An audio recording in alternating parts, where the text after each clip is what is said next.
On a sunny and cool Thursday morning in Northeast Ohio, we're going up to almost 50 degrees today, close to 60 degrees tomorrow. A little respite in the long winter. It feels like we've been in winter forever, Dustin, because November and early December were kind of bad. But technically, we're only about 18 days into winter. We have over 70 days left in winter. So I don't mean to depress you this morning, but that's the reality. It's very depressing. It's very depressing. It is. But you know what? I'm getting out of here for like a few weeks. To Florida? Oh, yeah. Well, I got the cruise in February, and then the end of this month, I think I'm going to go down to Florida for some little tennis for a couple days. Just get some sun. Is Tyvis going on the cruise? Have you guys gone together on the cruise? I forget. I don't remember. Did you go last year? I know you usually go. Okay. I went last year. Maybe he doesn't go. I don't know. But I do have some good news for the fans watching. Bet Rivers players who place a same-game parlay of at least $10 on NFL or NCAA football games will receive an entry into the weekly Squares game. Winning Squares can earn up to a $50 bonus bet per entry. See the Bet Rivers app or website for full details.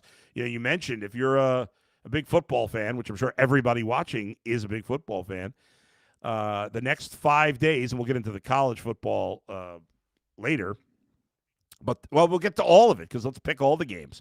But the next 5 days, you got playoff games. You got the college football playoff semifinals tonight and tomorrow. And then you have the NFL playoffs, 2 games on Saturday, 3 games on Sunday, and 1 game on Monday. So 5 days with at least one playoff game, one football playoff game. It's an exciting time of the year. It's a great freaking time to be alive. I mean, you don't have to. I mean, it's not all day, but you got stuff to look forward to. And you just said it, like it's the middle of winter. And I know a lot of people like myself go through this like depression and like the weather sucks right now. Like you said, it's so funny. I was at dinner last night. Yeah. And I overheard a conversation at a table like next to me. And they were like, they said something like, well, at least it was nice out today. I'm like, nice? Is this what we consider nice? Because it was 48 degrees and the snow's melting. Yeah. And it's like foggy and gray and wet. Everything's wet. You think that's a great day? It's not. Like, I mean, where are our standards? Well, our standards are. It was a shitty day. Well, but here's the thing. You know, there's trade-offs, right? In Florida, it's pretty much always warm, but they have to deal with hurricanes. In California, at least in Southern California, it's usually warm, but they have to deal with earthquakes. You know, the East Coast is similar to us. They have a better spring in the East Coast than we do. They're not dealing with earthquakes like we deal with cold weather, dude. No, that's true. But the one thing about this part of the country where we live is that even though the winters are as bad as it gets, and really, let's face it, most of spring stinks too, at least the first half, we don't have to worry for the most part about those, you know, like we don't get the tornadoes that Texas and Oklahoma and those places get. So most of the warmer places have some treacherous things to deal with that we don't. It's a trade-off. I feel like the best place to live right now might be North Carolina, like Charlotte. They get cold because in the winter, though. It gets cold, not brutal, but it doesn't get freezing. I mean, maybe a couple days here and there, but for the most part, when the sun's out, like you're looking at 50s. What about Arizona, New Mexico? I mean, like I don't know that New Mexico. Those are fine. Nobody talks about New Mexico, but like I feel like they have warm weather most of the year. I think the whole year. I don't know that they get those tornadoes that like Oklahoma, Texas, Kansas, Nebraska get. Maybe they do. I might be clueless on that, but I don't think they do, or at least not as often. I mean, every once in a blue moon we get a tornado in Ohio. Usually it's not serious, especially up in Northeast Ohio. But you know, whatever. But listen, that's the trade-off, right? You got a great cost of living here. It's very family friendly. Cleveland's got to be one of the biggest cities in America where you don't have that much traffic. We get the weather from May to early November is amazing for the most part. He's stuck with a lousy winter. But all right, let's get to some sports here. They get depressed off the weather. Now we get depressed by the Browns coaching search. If you find that depressing, I don't know. Maybe you like it. Let's take a look at what the 5 guys we know for sure that the Browns will be interviewing for their head coaching position. There's the list. Internally, you've got Jim Schwartz and Tommy Rees, the 2 coordinators. Externally, you got, interestingly enough, so far, you've got 2 guys that were coaching in this division. Dan Pitcher, the offensive coordinator from the Bengals.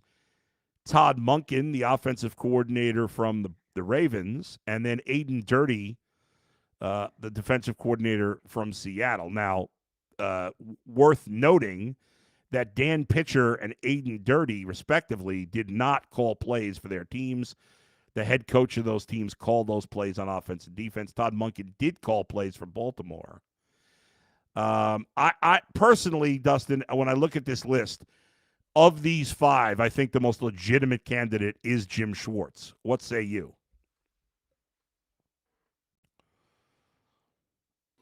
I would say the most likely is probably Jim Schwartz, based off those guys. Right. Now, there's going to be others probably. Mm-hmm. Mm-hmm. I just don't. I look. Go ahead. Reese, I don't see him as a head coach yet. Like this is his first OC job, right?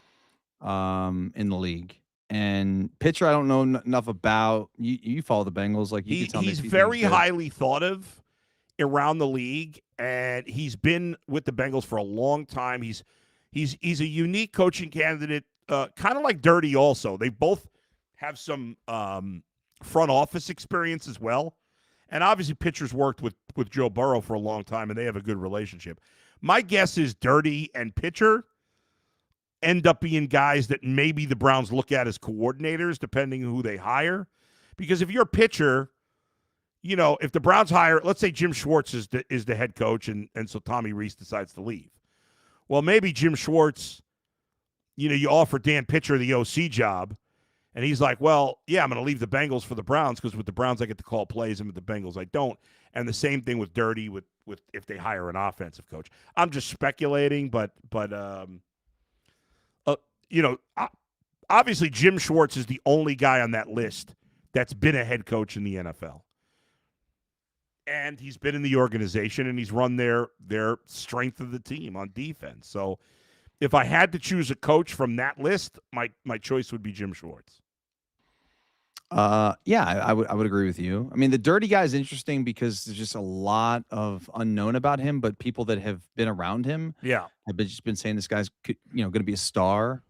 Got the British accent. I wouldn't mind listening to that guy talk every week. That is pretty sweet. Because even if they're playing bad, like I'll look forward to the press conference. I'll be like, okay, he'll make this sound like he'll make this loss sound beautiful. British people just sound smarter than us. They do.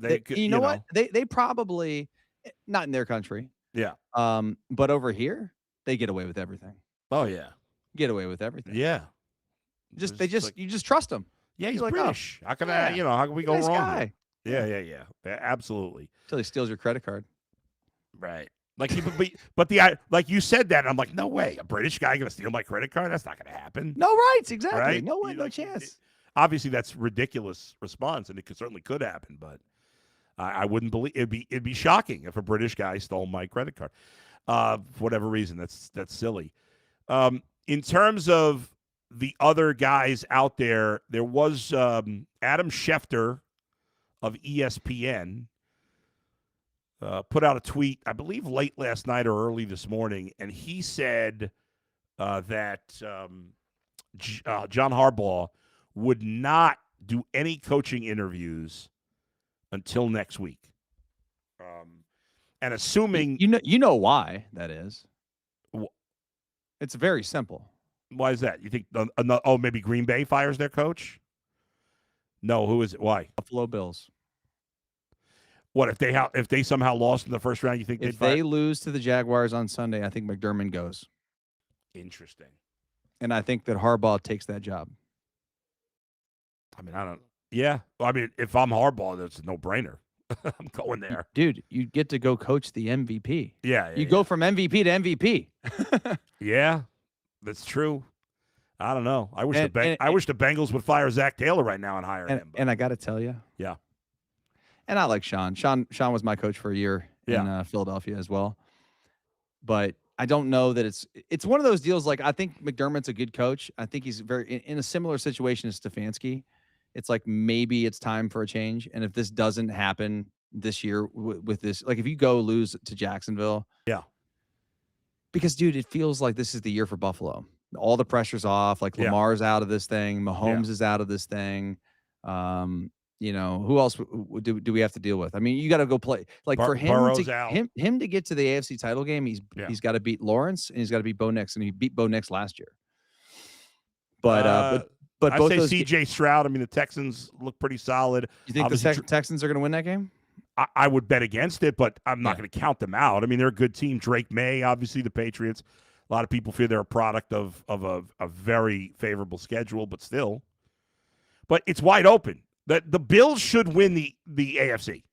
There's no doubt about it. I'm just telling you that they should. Like, if they get to the AFC title game, they're not going to fire McDermott.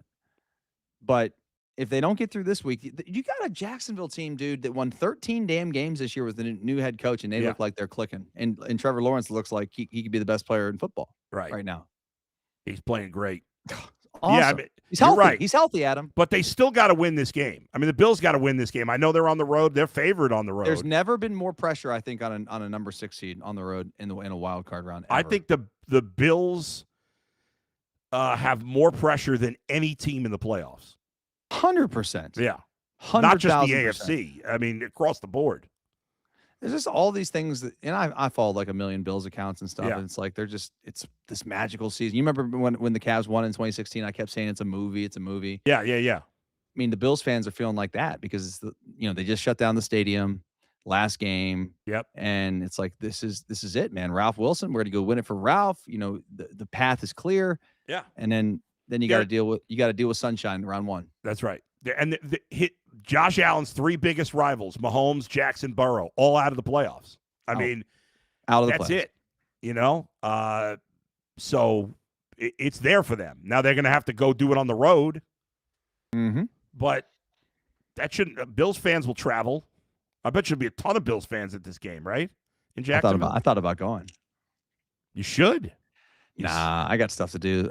I'm watching with my son on Sunday, and I'm saying if you go, if I had the ability, I mean, if I didn't have anything going on, I'd go. But I want to watch all these other games. I don't want to be in the airport. Like, I just want to be like on my couch this weekend. So if the Bills win, they're the 6th seed, right? They are. They'll play the Denver Broncos on the road. Yeah. Well, unless the Broncos have a bye. What are you talking about? No, but what if the 7th seed wins? The 7th seed is the Chargers? Yeah, but isn't there a bracket bowl? How's that work? Are they reseeded after the first round? Yeah. If the chart, it's the 1 seed plays the lowest seeded remaining team. Okay. So I think the Patriots will win at home, but so you're saying if the Chargers would beat the Patriots, if the Chargers and Bills both win, then the Bills would play the Texans. Oh yeah, you're right. I'm sorry. So Houston, Pittsburgh Monday. Yeah. If the Chargers beat the Patriots, then the Bills play the Texans Steelers winner on the road. Yes, that is correct. And if the Chargers lose, then the Bills would play the Broncos. Either way on the road. The only way the Bills are not having a home playoff game. The only way they could unless host they played the Chargers in the AFC title game. Yeah, right. That would be the only way they'd have a home game.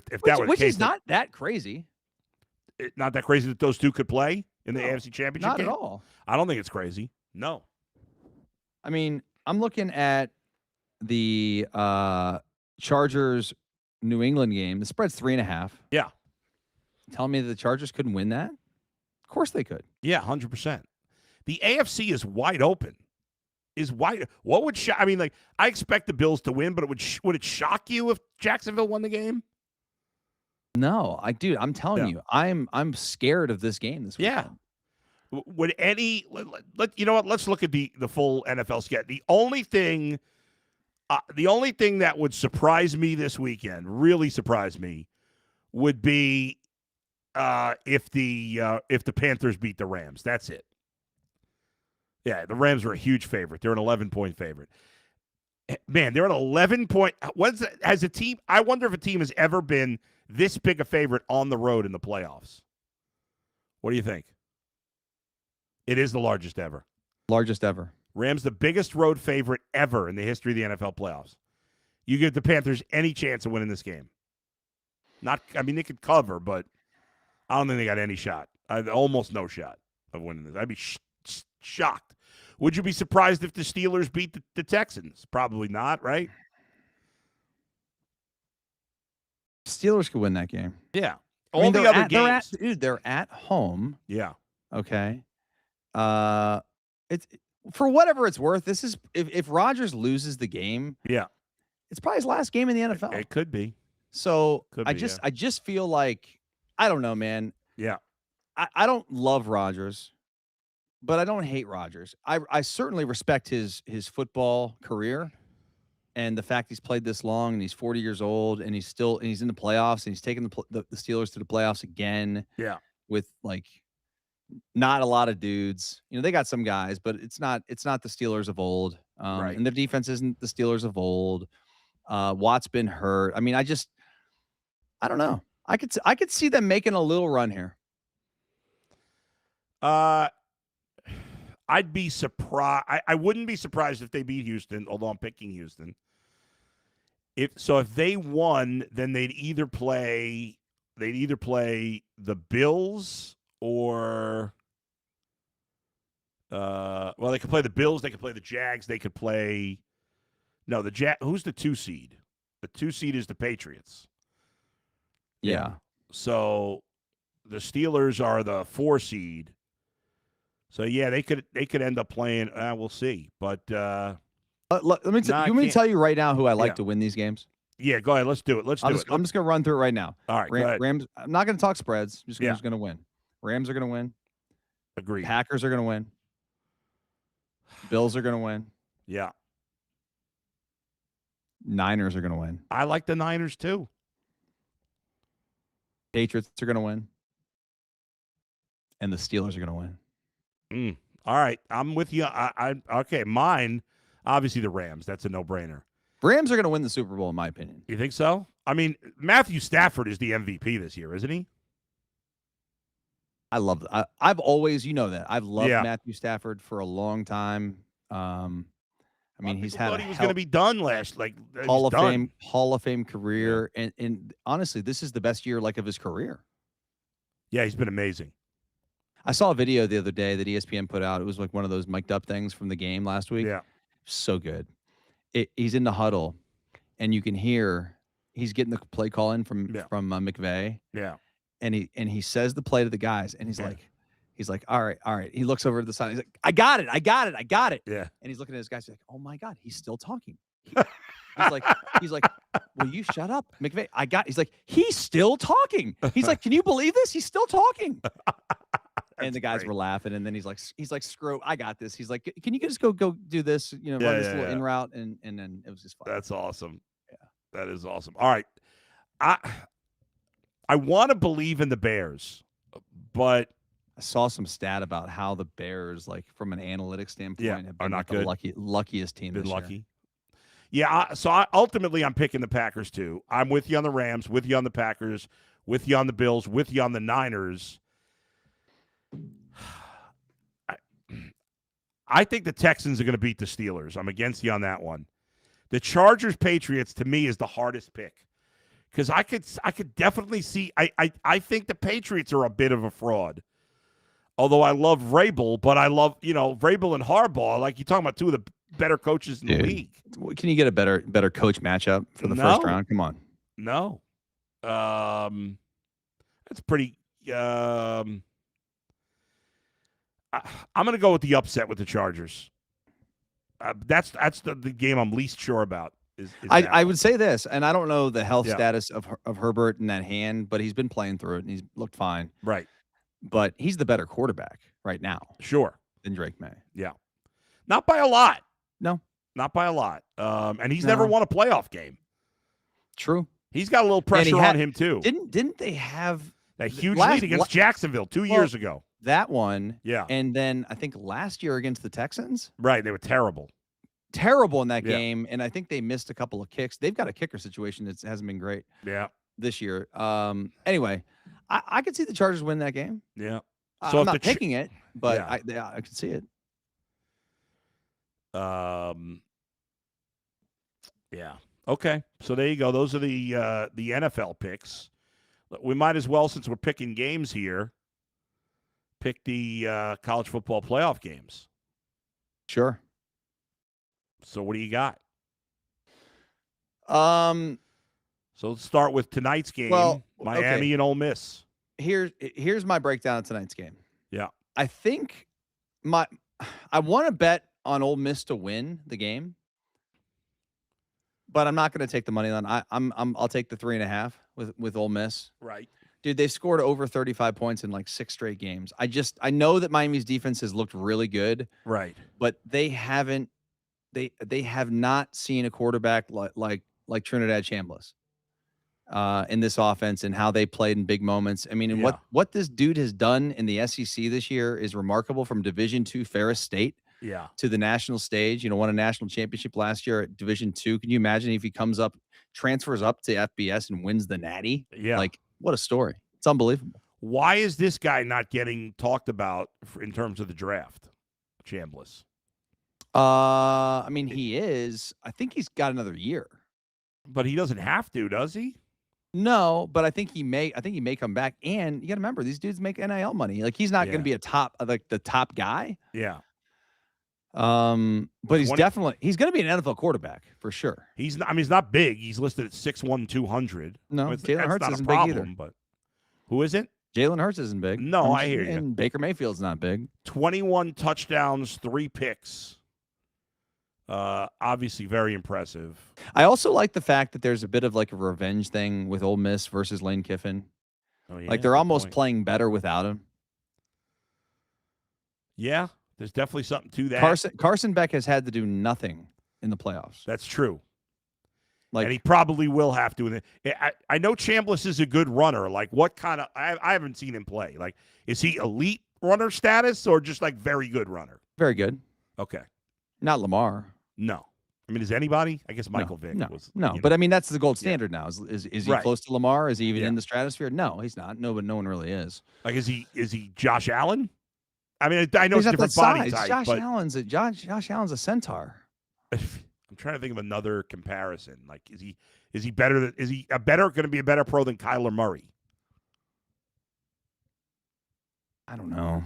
Not sure. I don't think it's that hard to be a better pro than Kyler Murray. Yeah, he's been he makes like these highlight plays, but he just hasn't been healthy, and in big moments tends to turn the ball over. I don't know.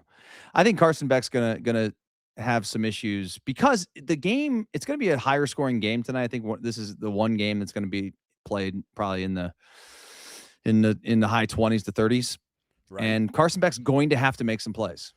And you don't have any faith. I wouldn't. No, I mean, he's a good player, but when like it's time to make plays, and the last time I saw him have to make plays in a game where they were trailing was the Louisville game. It was a Friday night game back in October. They're on the road and they're down like the whole game, and like they get the ball with I think like 2 minutes left or whatever, and they think they were down 2, and so like a field goal would win the game, and they get like inside Louisville territory, and he throws the worst pick ever, and it's like man, dude, like pressure got to him there a little bit. What's your prediction for the crowd? Like, who has the bigger fan base here? Where's this game? Is this the Sugar Bowl tonight? Is this Fiesta Bowl tonight? Yeah. The Fiesta's in Arizona? Yeah. Okay. Yeah, it's at Glendale. I feel like neither of these schools traditionally have a huge following. I mean, maybe I'm wrong about that. Ole Miss will have more of a following, I think. Yeah. But not by much. I think Miami's like they're just pumped that Miami's back in in the semifinals. Like they're gonna have a crowd. Right. All right, let's move to the Friday game.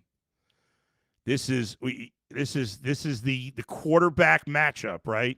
Mm-hmm. You got the two guys who could potentially go 1 and 2 in the draft.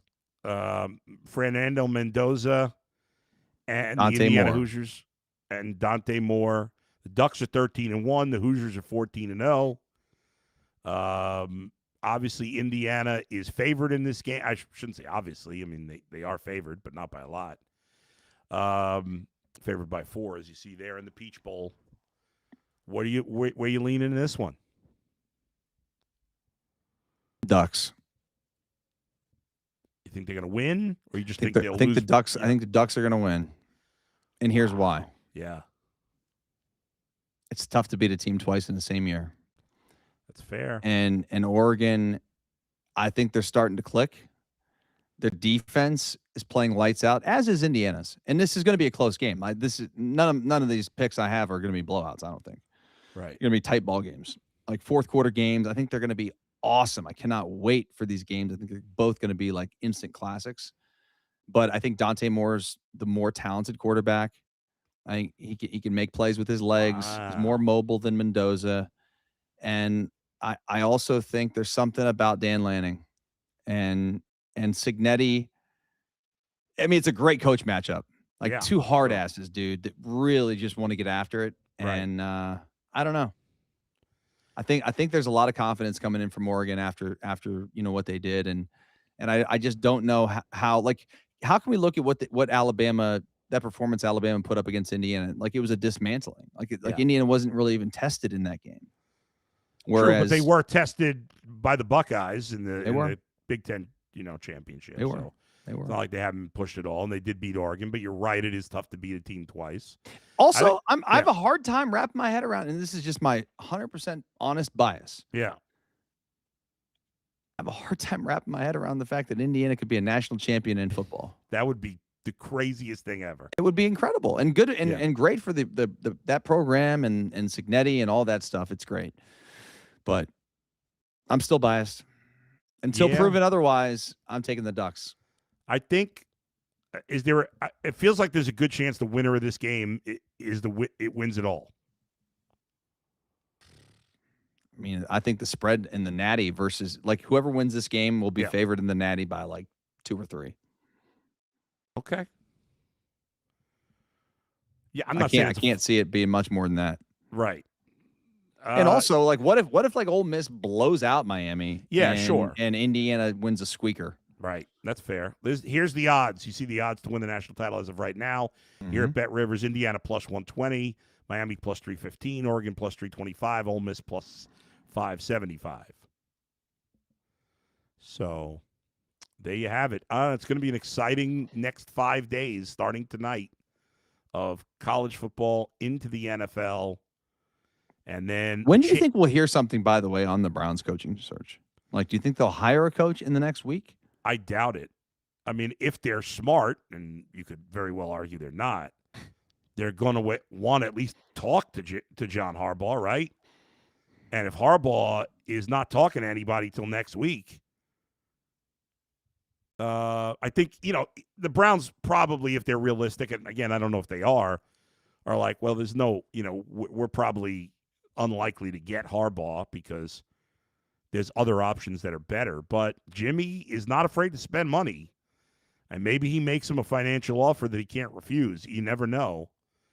So if I'm Jimmy, I'm not doing anything until I speak to Harbaugh. And to me, speaking to Harbaugh, that's above Andrew Berry because, and I could be wrong, Ross Tucker didn't necessarily agree with this. He didn't necessarily disagree. I assume that that if Harbaugh's hired, that Andrew Berry's out. Whereas anybody else they hire, probably, then Berry's going to stay. But, Ross Tucker thought that might not necessarily be the case. We'll see. Grass and Bass says, interview McCarthy, please. I'm not a big fan of Mike McCarthy. Are you? I think that he is better than a lot of these guys. I also think it's hard to win a Super Bowl. Yeah, I just feel like he had prime Aaron Rodgers and he had prime Dak Prescott. No one's won with Dak Prescott. Yeah, I hear you. I feel like he takes too much of the blame. I mean, their offense was electric in Dallas. Yeah, it was. No doubt about it. They couldn't tackle anybody, but they were electric on offense. That's true. All right, everybody, thank you for joining us today. Appreciate everybody jumping in to the show. Again, every Tuesday and Thursday live at 9 a.m. Dustin and I will be on. So make sure you continue to join us. If you haven't hit the subscribe button, please do so. Thanks to Z and Alex for producing today. That's it for me this week. Well, I'll be on UCSS today, but otherwise that's it for me this week. And Dustin, you're off for the next few days. Yeah, I'll be back with you on Tuesday for this show and for UCSS. Yeah. Sounds good. We'll talk to you next time. Where else but right here with the Bull and Fox edition of the Animal House in the Bullpen, brought to you by Bet Rivers. See you, everybody. Later.